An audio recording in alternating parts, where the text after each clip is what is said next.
then now moving on to the rotator cuff tear, in particular the subscapularis.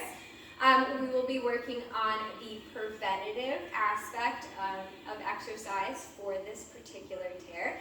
And I do have my wonderful volunteer, Jimmy, joining me again. So for the very first one, we are going to work on a kneeling, high to low chop.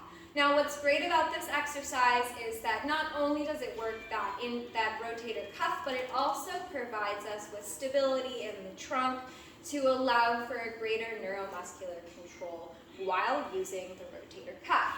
So to begin this exercise, we are going to take a knee on the side facing the machine or the wall. You can use a resistance band, you can also use a dumbbell, but I would prefer a cable at this point because you can really change up the weight, and the resistance is the same across the whole exercise.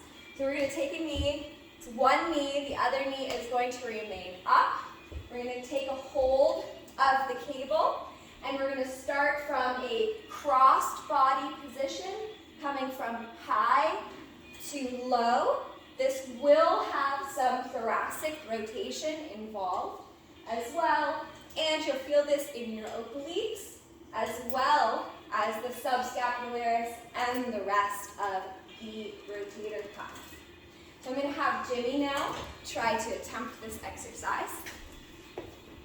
I should probably rotate to the other side, right? We're going to have Jimmy work on his unaffected side, seeing as he was just diagnosed with a rotator cuff tear in his subscapularis, so we don't want to aggravate it any further. Good.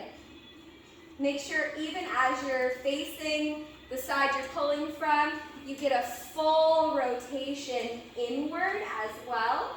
What this does is help really work on the control and balance of each of the rotator cuff muscles.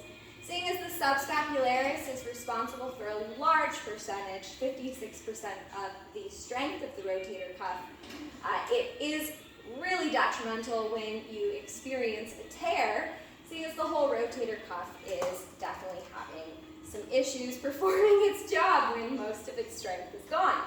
So our goal here with this rehabilitative exercise, with this preventative exercise, is to really get the control balance of all of the muscles of the rotator cuff involved in their appropriate balance, and really stop us from having to be at risk for a rotator cuff tear of any kind. Thank you very much, Jimmy. That was great.